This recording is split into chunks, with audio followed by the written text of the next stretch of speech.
Hello and welcome. My name is Justin. And I'm DJ. And you're listening to episode 2 of TheGreyVillain Sportscast. This episode is all about baseball and the off-season hot stove. What has been cooking? It is steaming, scorching hot.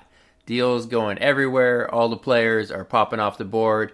Much more aggressive market than we had in the last couple years. Are you relieved to see that? I am relieved to see that. I think it's just more about players not wanting to sit on the market, not wanting to wait all off season, wanting to know what their markets are and get their deals done. Nobody wants to wait until March wondering where they're going to play. That's true. I imagine Zach Wheeler's wife is very happy being close to Jersey. And not playing for the White Sox.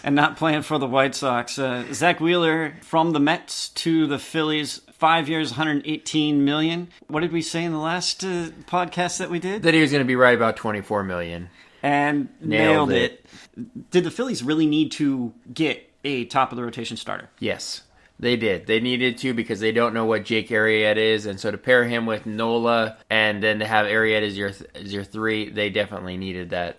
I think it's a good value. I thought all along Zach Wheeler was going to have the hottest market. A lot of teams that were willing to pay in that 20 to 24 million mark rather than go up to the 35 plus for Strasburg or Cole. And Zach Wheeler is still a very solid starter, young-ish, at least. Doesn't have a lot of mileage on the arm, as we stated last time, and so it made his market very, very hot. Also to the Phillies, yesterday, they picked up Didi Gregorius for 1 year, 14. How are they going to manage that? I do like that move. It allows them to move Segura off of short, either to third or second, which I guess he's now open to playing something besides short. So he's not good at shortstop. He's not good at shortstop. He's not bad. But he's not bad. But is Didi Gregorius really a great glove at short? I don't know. I guess he's better than Segura. I mean, 1 year, $14 million, sure. And if he comes off and he pops, you can offer him the qualifying offer next year because he did not get offered that from the Yankees. So they could recoup a pick if he were to have a good year. But do you foresee Didi Gregorius ever getting that kind of contract? I think his market at the top end is probably right around this $14 million at an AAV. I think if he took a 1 year, $14 million, then the multi-year offers were probably more along the lines of $10 to $12 million and not the $14 million. But if he has a good year this year, next year, do you see his market ever getting to a spot where he could afford to decline a qualifying offer? I think you could get a multi-year offer in the 3 to 4 year range at about 15 to 16 million. So I do think if he has a year, if he comes back and he shows that he is a player pre-Tommy John, that he could, be worth someone to give a qualifying offer to, and he could recoup that pick for the Phillies, or the Phillies could just simply re-sign him. It wouldn't really cost them any more. They're already paying him $14 million this year. Maybe give him a 3 year 45, 4 year 60. I think that's right in his range. And I don't think he gets more than that. He's not getting to 18. He's not getting to 20. But $14 million, 4 year deal sounds about right. All right. Staying in the division, where Cole Hamels also got a 1 year deal, 1 year 18 from the Braves. Initially, I was shocked by this one because I thought the AAV was a little high. But in the National League, I suppose it works. He has been a solid pitcher. It's just he's not someone that goes deep in games. He's like 5 and a third. So I guess in the National League where you can kind of cover that, it works. Yeah, I thought it was perfectly fine. 1 year 18 seemed right. Any more than that for years? No, it would have to come down. So I think 1 year 18 is actually it's a bit of an overpay, but for 1 year, I'd say it's fine. Also, on the 1 year variety, Kevin Gossman, 1 year, $9 million to the Giants. Yeah, that's right where in his market. He's right there with the third and fourth tier starter pitchers this year. The market is flooded with these starters right now, and their market is about to kind of pick up. They're with the non-tenders and all these pitchers that are 1 year kind of reclamation projects or bounce back, whatever you want to call them. They're all going to make between 8 and 12 million. So Pineda got like 2 years, 20, right? And I would not have gone 2 years, 20 for Pineda. I see the downside as being a lot bigger. I would have done 1 year. Well, 1 year he's missing half or a part of this season with suspensions, so I think that's part of the 2-year deal. They want him. He's not terrible. He's a fine-ish mid-rotation guy, mid to back end guy. And Kyle Gibson, what did he get? 3 years, 30? 3 years, 30. Isn't it? It's front-loaded, though. I do believe it is front-loaded a little bit. I didn't really like that deal. I think Texas is depending far too much on uncertainty and unproven. You're telling me that you believe that Lance Lynn is going to reproduce and Mike Meyer is going to reproduce and Kyle Gibson is going to be better than what he was. I just think they're betting on a lot of uncertainty in their rotation. If I was Rangers, I would have gone harder after Ryu than Kyle Gibson. Yeah, I think they're kind of still just mediocre. And they got lucky with Lance Lynn, or it feels like they got lucky with Lance Lynn and Mike Minor last year in them being as good as they were. But can they repeat? And if they can, then the Rangers have a legit pitching staff. But if those guys are just mediocre, sort of what we all thought they were going to be anyway, that doesn't bode well. It's like, okay, you're sort of like the Mariners. You got a bunch of 3 starters. With a bunch of holes on their offense. Yeah. Unless they go and get Anthony Rendon. Yeah, they could still do that. Next up, Mike Moustakas is the Reds' newest second baseman at 4 years, 64. It's a little high, but I do like it for the Reds. It makes a lot of sense for the Reds to go out this. They're in a win now mode. So they're going out, and everybody should be applauding the Reds for going out and, these mid-market teams making a move like this. They're going for it. Everybody always complains that nobody goes for it. It's only the teams that are expected to win. So we should congratulate the Reds on actually going for it. For the Padres, actually going for it. Even the White Sox to a degree, actually going for it. They're trying to. The White Sox can't get anybody to take their money, but at least they're trying. They tried for Wheeler. Last year they tried for Machado. They're trying. Somebody's got to take their money. I don't know who it's going to be, but somebody will take their money. Yeah, well, maybe they have to keep overpaying because Moose is a little bit of an overpay in years or in dollars or both. I think it's a little over. I'm fine with the years. I think the AAV is a little high. But for all that Moose has gone through when he had no market and he kept having to settle for 1-year deals, congratulations, Mike Moustakas. You're not a great player, but you're a good player, and congratulations on getting paid. So another one of those mid-market teams you mentioned was the White Sox. They have picked up Yasmani Grandal on a 4-year, $73 deal. And they recently traded for Nomar Mazara from the Rangers for the best name ever, most Texas name ever, Steele Walker. How are the White Sox? How good are the White Sox going to be next season? Or do you think they're going to be any good? The White Sox will and take... what else are they going to be doing this offseason? The White Sox really needed a starter. So without getting that starter, it's going to be hard. Can they go get Mad Bum? Maybe, but from everything I'm hearing, Mad Bum doesn't want to come to the AL. So that leaves you with only Keuchel as the next best pitcher, and they really needed a Wheeler or be able to pony up for a Strasburg or Cole. And I don't think nobody was going to take Cole from the Yankees. Yeah, they seem to fixate on him. I mean, they overpaid. That's Garrett Cole's deal. Biggest one in history for a pitcher. 9 years, $324 million. We were not surprised that he got the AAV and total. Are you surprised at what Strasburg got? Were you surprised what Strasburg got given Garrett Cole? A little bit on Strasburg. Strasburg really rode that postseason run to a huge financial windfall. I mean, he opted out of 4,100 and turned it into 7,245. I mean, that's crazy. That's a huge amount of money. I mean, I thought that maybe he'd go from 25 AAV to 30. So I was thinking he was more like 6,180. And he ended up getting 7,245, I think, because the Nationals were desperate for pitching. Their GM is pitching bound. That's what he's always been. I think they made the mistake. I would have given the money to Rendon and let Strasburg go somewhere else because they have no way of replacing Rendon's thing unless they go for Donaldson. But that's almost the same kind of market as Rendon, just a shorter term deal. So can they afford Donaldson? Probably not. I think we learned from watching this postseason, really from every postseason, that you need to have a good rotation for those short series. And I predicted that if the Nats made it to the playoffs, that they were going to be very, very dangerous because of the starting pitching that they can run out. So they're hoping to match up their starting pitching with everyone else. Because, I mean, look at the Mets, look at the Braves, look at now the Phillies. Obviously, the Marlins suck, so they kind of don't count.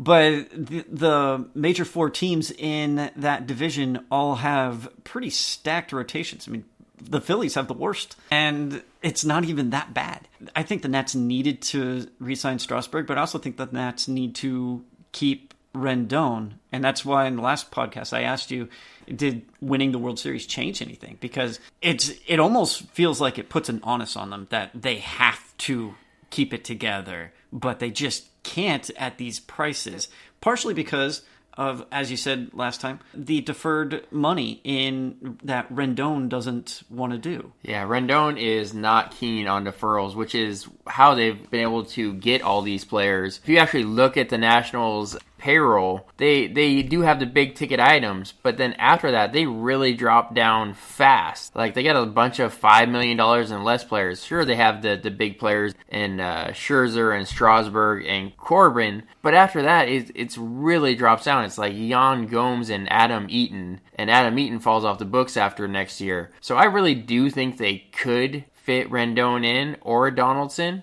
and still be okay, because Scherzer is only 2 more years. But the problem is going to be that all this deferral money. I mean, Strasburg has 80-something million deferred that has to be paid out 3 years after his contract ends. So that means for the first 3 years after this deal ends, they're going to be paying $26 million to a player that's not even there. That's crazy. Yeah, right now, this season, the Mariners are going to be paying about $20 million to players not on the roster. And how can you compete when you have to pay $26 million? If you're telling me your payroll is going to be $150 to $170 and you're going to be committing 15% of it to a player that's not there? Well, that's a big problem. But what teams typically do is they paper over it, like the New York Yankees, and what they expect to see with Garrett Cole. 9 years, $324 million a year, translates out to $36 million. 36 straight across for 9 years. Opt out after 5. I don't see him opting out. Yeah, do you really need the opt out? Really? What's the opt out for? Really, I think that's just to say, like, oh, maybe he decides he just doesn't like New York. In what world do you need to opt out of a $36 million contract? The chances are very limited, because what's the upside? He's not getting more than $36 million. Probably not. This is already the biggest contract. I mean, Boris thinks that he can keep running things up, and I mean, come on, man, get real. I mean, Boris, give him credit. He adjusted this year. Maybe it was because the players I don't want to wait. So the market developed much faster. And since Boris has most of the free agents, yeah, he was able to control the market. He got Moose out of the way, so that allowed people to focus on Rendon. He got Strasburg out of the way so that he could focus on Cole. He's doing a masterful job this year, and he's delivering to his clients.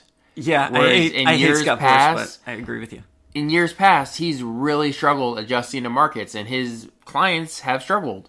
Yeah, much more recently, and because he always says, I can get you more money. This year, he's actually... Garrett Cole, the deal 9-3-24, not surprised by it. Not surprised that he went to the Yankees. The 3 teams that were in on him were the 2 LA teams and the Yankees, and I really think that the Angels would have really had to drastically overpay to even come close to the Yankees. So if Garrett Cole got 36 from the Yankees, the Angels probably would have had to been like 42, 43 million just to convince him, because his big thing is he wants to win. No, he wants to go home.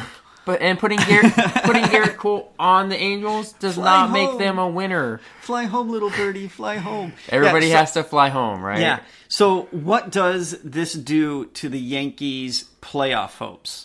Where do you put them as far as World Series hopefuls? If they're healthy, then it's like having the Nationals rotation, right? Yeah. You've got Cole, Paxton, Severino, Tanaka. That's pretty good. That's really good. That's going to mow through a lot of teams. And they've got the offensive... They didn't lose anybody offensively. And there's rumors... Gregorius, but There's rumors that they might go out and get Josh Bell. What if they had Josh Bell to play first base on the Yankees? That's been the big weak spot for their team for a while now. So if they can fix that, I mean, yeah, Josh Bell could do it. Josh Bell would be fun. Pittsburgh is looking to offload players because, yeah, they got nothing left. So, I mean, if the evil empire is actually back, they might as well go all out and go get Josh Bell, right? Say, screw everybody. We're going to win. We're tired of not winning the World Series.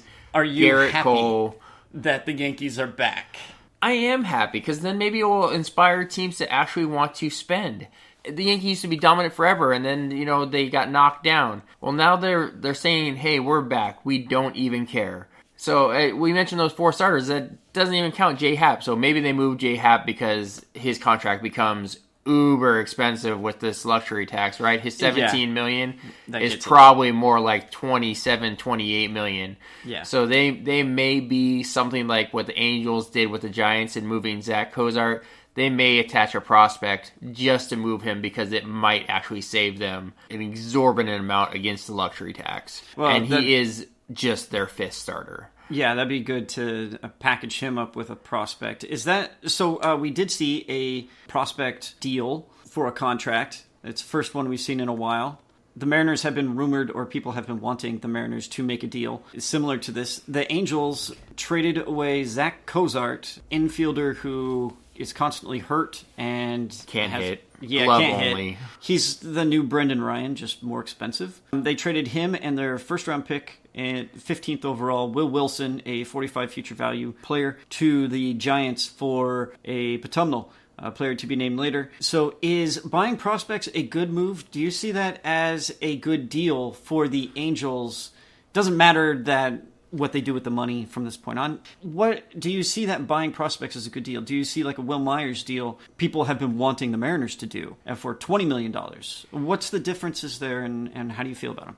Difference is the Angels were trying to, they really wanted Garrett Cole, right? And they were trying to, I don't think that Artie Moreno, as much as he says that he can spend and they can put a winner together, I think he has no interest in going way over the luxury tax. And so if they were going to get Garrett Cole, they're going to have to offer him a lot of money, and they were going to have to clear some payroll. So they moved Cozart, right? Well, the only way to do it is to attach a prospect to try and free up that money. So I do think that is it a good move for the Angels? Probably not, because their farm system is already weak, and if they traded their first rounder from last year, I mean, I think they're in trouble. They've been left out. $12 million. They've been left out in the cold. So, is this a problem for teams trying to rebuild and how players are viewing them? And with the Yankee resurgence, and they're willing to spend a bunch of money here, we have the Angels trying to spend money. We have the White Sox trying to spend money. We have the Padres trying to spend money, and the Reds successfully spending some money.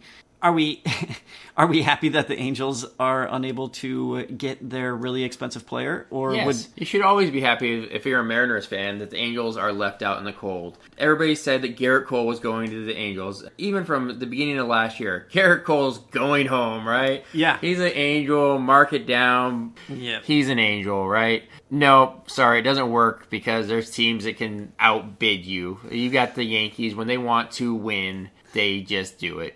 So yes, the Angels getting left out in the cold is hilarious.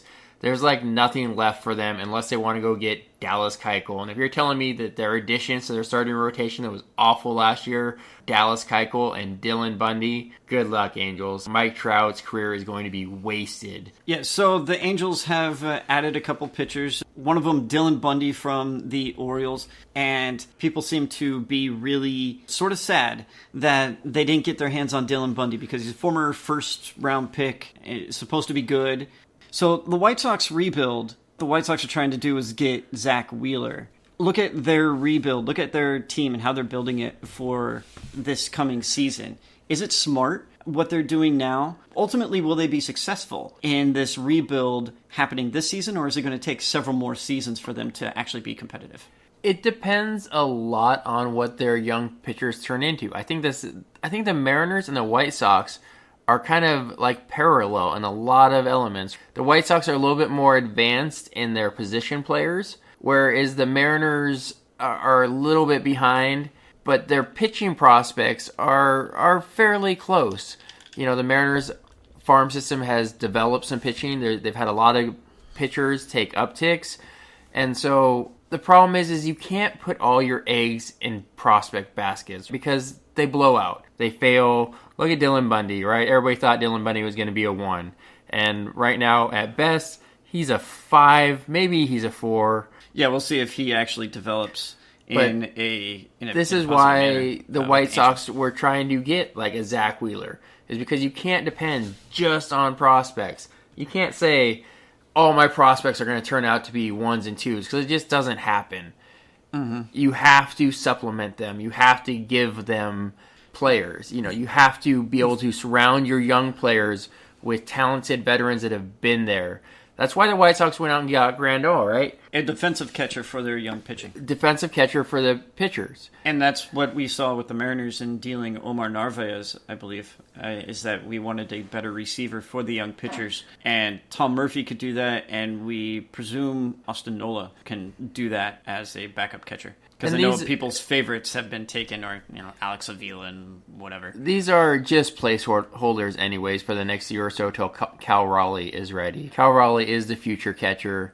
So our predictions for Rendon and Donaldson, how much are they getting and where are they going? Rendon's market is either the Nats, the Dodgers, or the Rangers.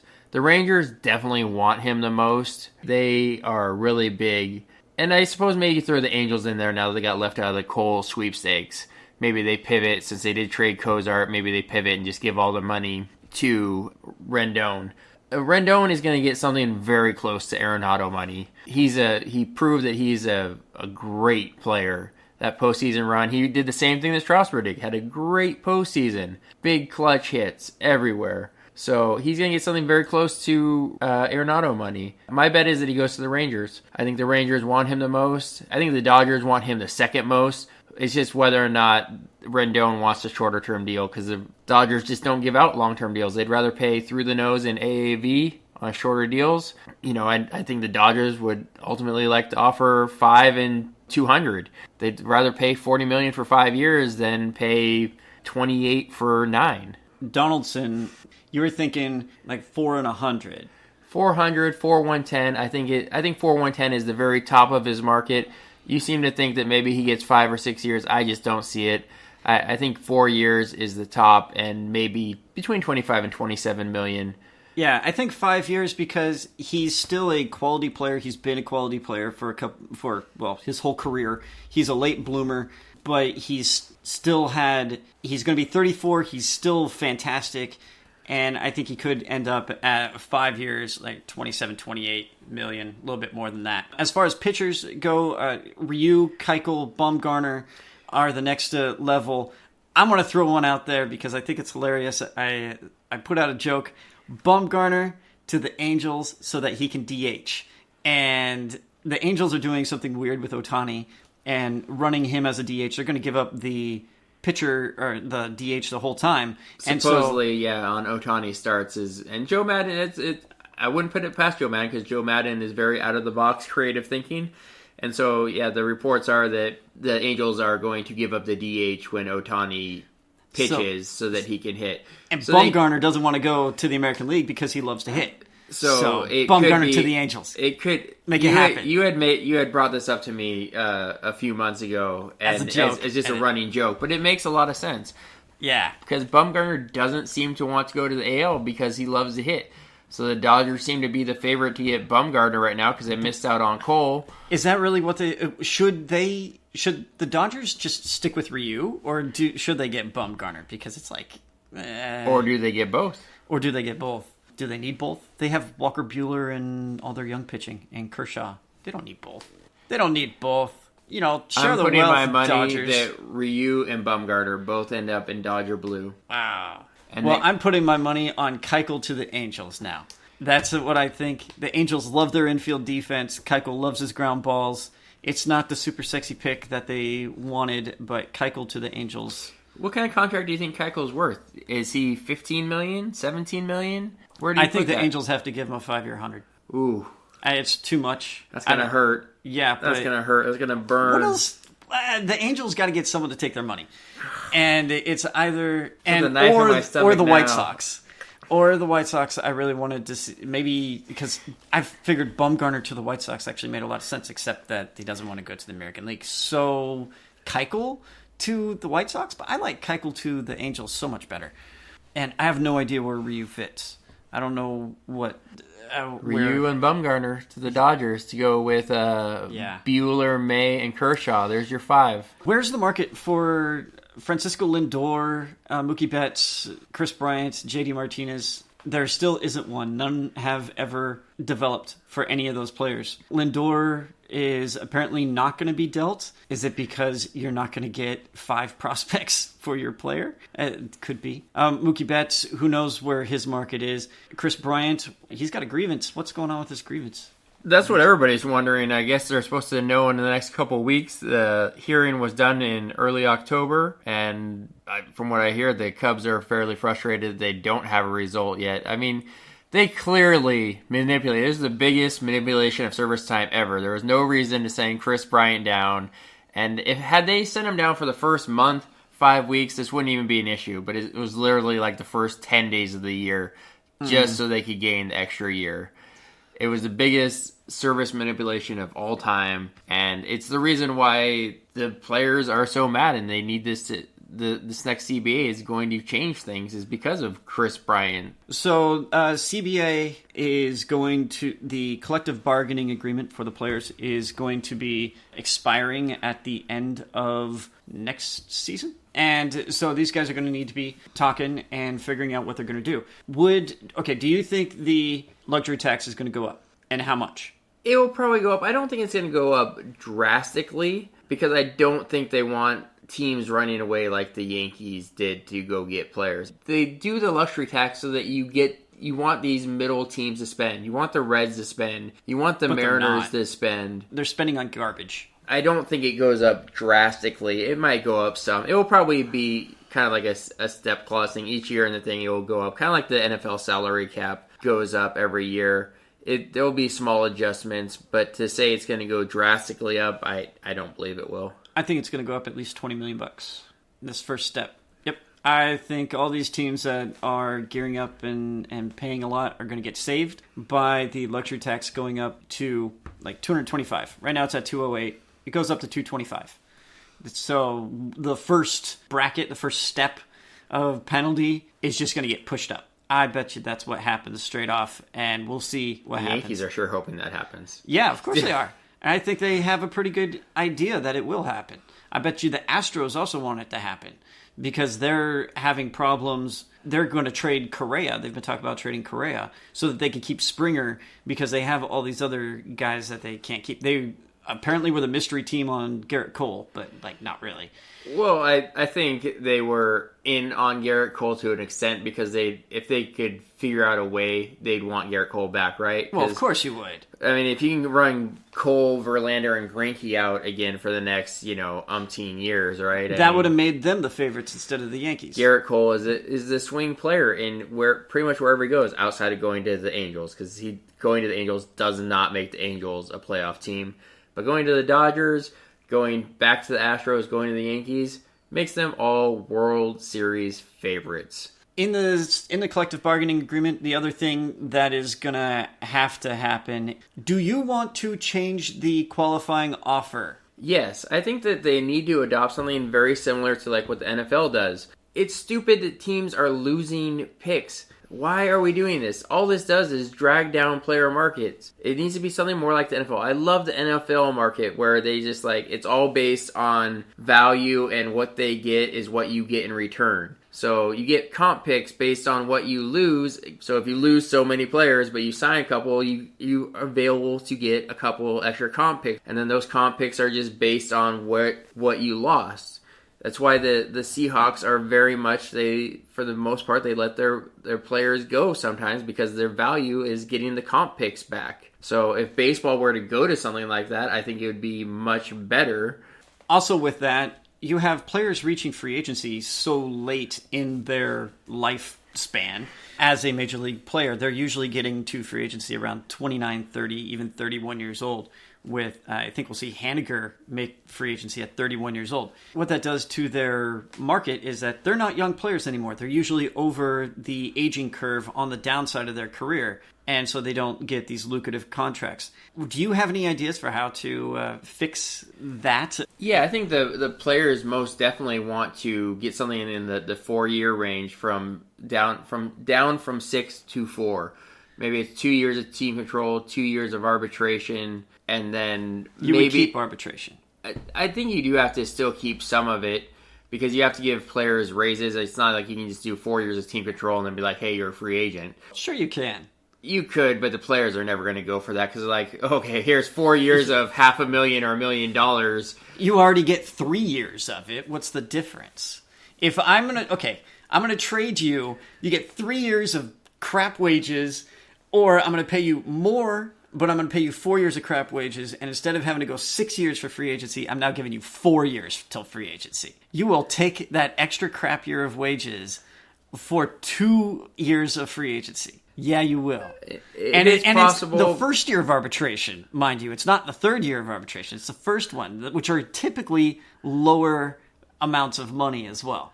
So yeah, you're absolutely going to take 4 years guaranteed before you get to free agency. I think so. I do think it's going to end up coming from 6 to 4. How they structure it is going to be a little bit of a battle between the players and the owners, but it's definitely coming down. And what the players have to give up to get it to go down is going to be something too, because what incentive did the owners have to cut it from 6 to 4? Nothing, right? No incentive for them now. They control everything in this. They control. How about you cut some of those minor league teams that no one cares about? They have no incentive. So what do the players have to give up? They have to give up something to make the owners happy because why? We can sit there and control you until your age, most of them 30, 31 year. Yeah. We control you through your prime and then we just move on. And it's what a lot of players are running into is that there's not much of a robust free agent market out there for the 1 to 3 win players.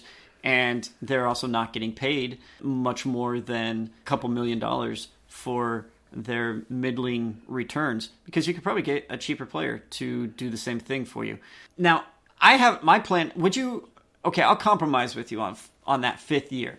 What about restricted free agency? Instead of arbitration, we do away with the arbitration process altogether.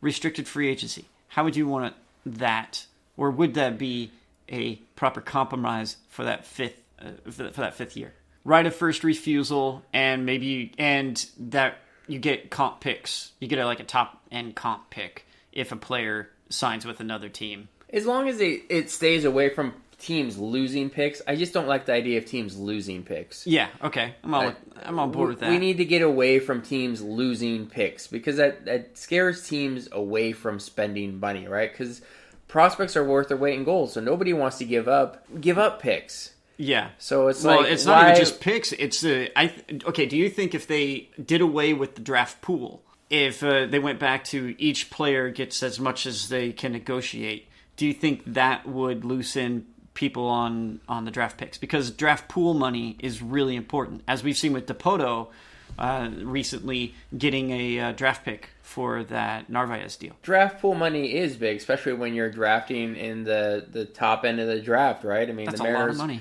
Are going to be drafting 6, but they also picked up the 70th pick, so that gives them an extra $1.5 million. That they can maybe $900K, I think. Is what I've seen. So 900,000, but maybe they cut somewhere else and they can use 750,000 of that to maybe they can overdraft a player that maybe is slipping a little bit due to signing concerns, and maybe they end up with a player instead of being the 6th best player, maybe they end up with a player that be the 3rd best player because he slips a little. I think they'll use it more for the 2nd, 3rd round, get better players in those rounds than so much at the top. Switching over to hometown Mariners, we have a deal with Omar Narvaez. Our reaction to that, and really, we had said that we didn't really want to do the deal. And our reasoning was because we figured the return was going to be pretty light. So the whole reason they did this deal is because Narvaez isn't the greatest defensive catcher. And with all the young pitching they have coming up, they would rather just have Nola and Murphy, better defensive catchers, handling the young pitchers. You've got Cal Raleigh coming. To me, it seems kind of like a wasted move outside of you got the draft pick, right? So that getting the draft pick is a bonus. I don't care about the player they got in return. That matters nothing to me. There was never going to be a big market for Omar Narvaez. I mean, if you thought you were going to get a top 5 prospect in an organization, then you're just dreaming. Yeah, he was never that good.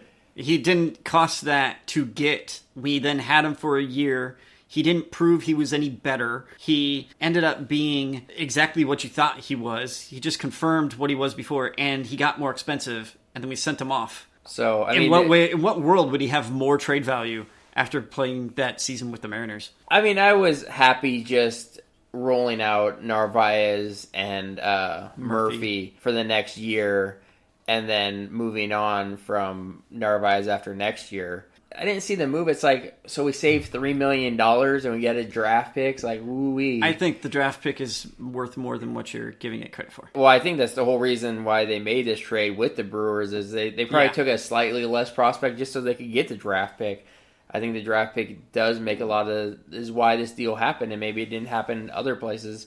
So instead, the Brewers gave up their 26th best prospect. So maybe instead of giving up their 14th best prospect, you took a lesser one because you got the draft pick. Yes, because their 14 draft pick or their 14 prospect isn't all that great to start with. Yeah, so the prospect is whatever. The difference between a 26th prospect and the 14th prospect is probably fairly minimal, and the Brewer system is awful. Yeah. So people have been talking about a potential Haniger trade. How do you feel about a Haniger trade? What's your impression? If someone wants to blow you away with an offer, then you do it. Otherwise, you probably just stick with Haniger, because what's the downside? If you trade Haniger and you don't get pieces that are ready to contribute, you are going to be awful next year. I mean, you're going to be running out a really if you were concerned about doing an Astro-style rebuild, you would get your wish. I mean, you may as well trade everything and be really bad for the next 5 years. Which, when you've already been sucked for 19 years, then what's 5 whatever. More? Yeah, it doesn't matter. You're giving the big middle finger. You don't even get FanFest this year, and then you're giving the big middle finger to the fans of we're gonna suck. Yeah, too. I saw that. All of a sudden, they're not gonna do FanFest. Because Enchanted, whatever stupid thing, is gonna tear up the field again. Oh yeah, I saw someone mention that. I was like, what? Because my son was really excited to go to FanFest because he was upset last year when they didn't do when they had limited access to the things because they put in the new sod. So there's a lot of things at FanFest weren't the same as it was 2 years ago. Yeah. And then I saw someone comment that they weren't going to do FanFest this year. I was like, wait a minute. It's because they can't deliver for the fans, which, sure, okay. Yeah, last year was wasted time. It really was. So, I mean, man, I hope they made a lot of money from Enchanted Christmas, Yeah, I think it would be more important to get the fans out there, showcase Logan Gilbert, showcase Evan White, showcase Cal Raleigh. Just like they showcased Tyler O'Neill before trading him. Showcase Kelnick, showcase Julio Rodriguez. Show the fans what is coming. There is a young wave of good to great prospects coming, and it would be... I hope they made a ton of money from Enchanted Christmas, because getting this core of players out there for fans to meet, I think would have done the fan base a lot more than, Enchanted Christmas. So that's just me. I'm a baseball fan. I went to Enchanted Christmas last year, and it was okay. Nothing special, but it was okay. The kids had a good time. Yeah. So you wanted Garrett Cole, and I wanted Zach Wheeler. How disappointed are you that Santa Jerry did not make your Mariner Christmas enchanted?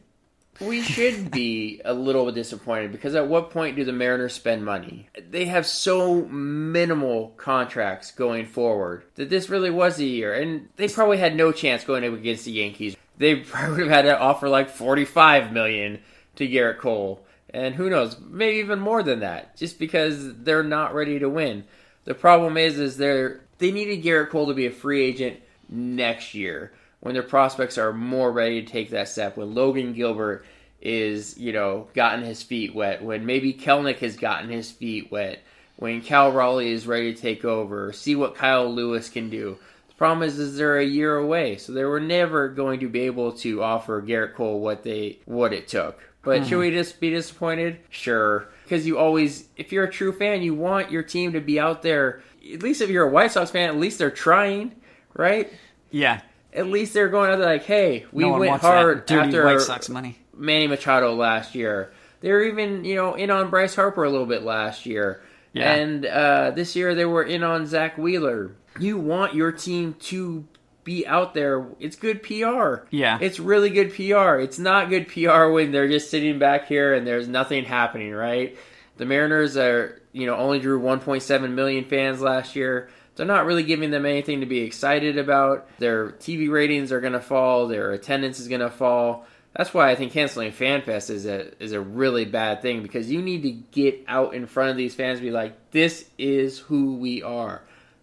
You should be excited about this group of 5 to 6 core players that we believe are going to be like what the Yankees had in the early 90s, right? They rode that core to several championships. This is what we think they are. Kelenic, Julio, Lewis, Raleigh, Gilbert, Kirby. They need to get those guys out there in front and show the fans that this is why we should be excited. This is why we went through what we did. Why we're going to go through 2 or 3 really awful seasons. Because the payoff is going to be there. This is what we believe. We believe in Evan White. We gave him the deal. Mm-hmm. We believe in Shed Long. We believe in J.P. Crawford. These are the players that we are building around to come with these guys. So canceling FanFest, not getting these names out there, not getting these people out there so the fans can see them, meet them, big mistake I believe. Yeah, it's important to connect with your team. I mean, even having been to FanFest a couple years ago, they did interviews with some of the young players and how excited they were, and how it's there for the hardcore fans to go see these guys up close and then just wander around the park, where you hope to spend a lot of time in the summer. Telling me it wouldn't be great if Julio Rodriguez and Kelenic weren't there signing autographs? That'd be pretty cool. That would be pretty cool, right? I mean, who wouldn't love... I need to go buy a baseball card to get them to do it. Just to sign. Get those jerseys in the stores and... Yeah. Well, they are going to be the face of the franchise going forward, so we'll see if they can live up to the billing and see if they... Hopefully they'll be here this season. I expect most of our guys to actually make it to the majors. I do think Kelenic will eventually make his way. He's too good. He's too determined. And same with Julio. I mean, Julio's right there with him. Had Julio not gotten hit by the pitch, he would have also been moved last year, he'd be right there with Kelenic. They probably would have moved him up to high A together. They like keeping their guys together, grow together. They are good friends, so they want to keep people together. This is it's an organizational philosophy. That's why they moved Cal Raleigh up when they did. It's because they want Cal Raleigh catching all the young pitchers. It doesn't do Cal Raleigh any good to catch the pitchers in high A that don't matter. They want him catching Logan Gilbert and Ricardo Sanchez and Justin Dunn and Justice Sheffield. That's who they want him catching. They don't care about him catching the people in high A that don't matter. I think that's where we are going to wrap it up. Follow us at TheGreyVillain on Facebook at TheGreyVillain Pod, Twitter at TheGreyVillain Pod, here on YouTube. Like, share, subscribe, hit the notification button, comment anything you want to. We're always looking for feedback. Anything to help, let us know what you want to hear. We're just a couple Seattle boys talking sports. Hit us up. Laters.